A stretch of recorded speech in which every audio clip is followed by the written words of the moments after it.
కొన్ని కీలకమైనటువంటి డాక్యుమెంట్లు హెరిటేజ్ సంస్థకి చెందినటువంటి కొన్ని కీలకమైనటువంటి డాక్యుమెంట్లని ఇతర కాగితాలని తగలబెడుతూ అక్కడ ఉన్నటువంటి అధికారులు మీడియా సాక్షిగా రెడ్ హ్యాండెడ్గా దొరికిపోవటం జరిగింది. సాక్షాత్తు కొల్లి రఘురామరెడ్డి అధిపతిగా ఉన్నటువంటి సెట్ ఆ కార్యాలయం బయట కట్టలు డాక్యుమెంట్స్ని బయటికి తీసుకొచ్చి తగలబెడుతూ మీడియా సాక్షిగా దొరికిపోయారు. ఇవాళ దానికి సంబంధించినటువంటి వీడియోలు ప్రపంచం మొత్తం కూడా చూస్తూ ఉన్నారు. పూర్తిగా ఆ వీడియోలన్నీ కూడా వైరల్ అవటం జరిగింది. ప్రపంచం మొత్తం నిర్ఘాంతపై చూస్తూ ఉన్నారు. సిట్ కార్యాలయం బయట ఫైళ్లు తగలబెట్టేటటువంటి కార్యక్రమం, వీళ్ళు సృష్టించినటువంటి తప్పుడు డాక్యుమెంట్స్, ఫేక్ డాక్యుమెంట్స్, తప్పుడు సాక్ష్యాలని ఏ విధంగా రూపుమాపుతూ ఉన్నారో, ఏ విధంగా వాటిని భూస్థాపితం చేస్తూ ఉన్నారో, ఏ విధంగా తగలబెడుతున్నారో ఇవాళ ప్రపంచం మొత్తం చూసింది, మీడియా చూసింది. ఇవాళ ప్రపంచం మొత్తం కూడా రాష్ట్రంలో ఉన్నటువంటి ప్రజలందరూ కూడా ప్రశ్నిస్తూ ఉన్నారు. ఈ రాష్ట్ర ప్రభుత్వాన్ని, రాష్ట్ర డీజీపీని, అదేవిధంగా సిఐడి డిపార్ట్మెంట్ని, అదేవిధంగా సిట్ కార్యాలయాన్ని, వీళ్ళందరినీ కూడా సిట్ అధికారులందరినీ కూడా ప్రశ్నిస్తూ ఉంటే, ఇందాకనే కొద్దిసేపటి క్రితం ఒక రిజైండర్, ఒక వివరణ విడుదల చేశారు.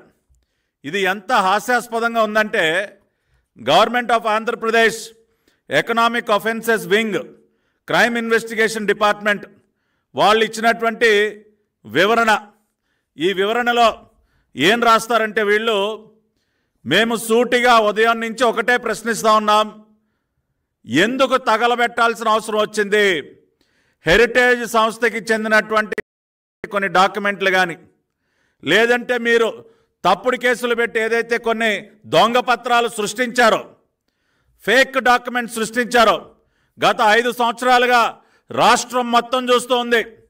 తెలుగుదేశం పార్టీ నాయకులపైన, సాక్షాత్తు మా పార్టీ జాతీయ అధ్యక్షులు నారా చంద్రబాబు నాయుడు గారి పైన, నారా లోకేష్ గారి పైన, మా రాష్ట్ర పార్టీ అధ్యక్షులు అచ్చెన్నాయుడు గారి పైన, మా పార్టీకి చెందినటువంటి సీనియర్ నాయకులు, మాజీ మంత్రి దేవినేని ఉమామహేశ్వరరావు కానివ్వండి, కొల్లు రవీంద్ర గారు కానివ్వండి, ధూళిపాల నరేంద్ర గారు కానివ్వండి, ఇట్లా అనేక మంది పైన తప్పుడు కేసులు పెట్టి ఏ విధంగా జైలు పాలు చేశారో ప్రపంచం మొత్తం చూసింది.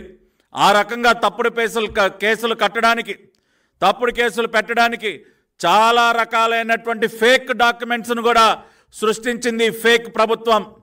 ఈ ఫేక్ ప్రభుత్వం కింద ఊడిగం చేస్తున్నటువంటి కొంతమంది అధికారులు ఈ తప్పుడు కేసులు సృష్టించడం వెనక ఉండి కొన్ని ఫేక్ డాక్యుమెంట్స్ని సృష్టించి మరీ తప్పుడు కేసులు పెట్టారు.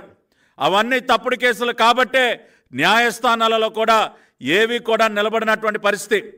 రేపు ఖచ్చితంగా ప్రస్తుతం ఉన్నటువంటి ప్రభుత్వం దిగిపోతుంది కాబట్టి, ప్రజల చేతిలో ఘోరమైనటువంటి ఓటమి పాలు కాబోతుంది కాబట్టి, రేపు అధికారంలోకి వచ్చేది టీడీపీ, జనసేన, భారతీయ జనతా పార్టీ యొక్క కోయిలేషన్ గవర్నమెంట్, ఎన్డీఏ గవర్నమెంట్ కాబట్టి, ఆ ప్రభుత్వం రాగానే వీటిపైన విచారణ జరిగితే, ఈ ఫేక్ డాక్యుమెంట్స్ అన్నీ బయటపడితే వీళ్ళ జీవితాలన్నీ తారుమారవుతాయి. కాబట్టి ఇవాళ సిట్ కార్యాలయంలో ఉన్నటువంటి కొల్లి రఘురామరెడ్డి కానీ, సిఐడి బాసులు కానీ, ఇవాళ పోలీసు ఉన్నతాధికారులు అందరూ కూడా వాళ్ళు సృష్టించినటువంటి ఈ తప్పుడు డాక్యుమెంట్స్ని దహనం చేసే కార్యక్రమానికి శ్రీకారం చుట్టారు.